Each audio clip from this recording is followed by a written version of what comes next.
Manchester, big differences to where I'm from. Plus some similarities, like you guys speak English, and we improved that. Listen to the accent. You guys have the Union Jack on the flag, so do we. And you guys like a drink, and we have a national drinking problem. That's the same. I think those two are related. Oh, mate. Oh, what a night.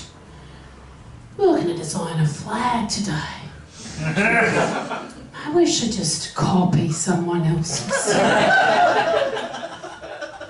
It's far away, so it's not confusing. Until New Zealand copies us.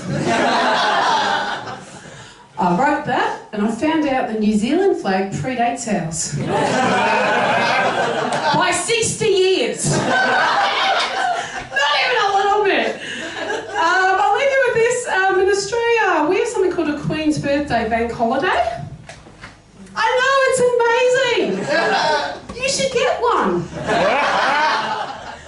You know, you could have one for every royal family member, because there has to be a payoff for not assassinating them. And also, Prince Andrew has to be good for something.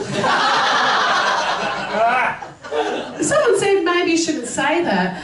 And I thought, okay, I'll be sensitive. And then Prince Philip died, you know? And #1 search in your country the next day. Do we get the day off? That's on you.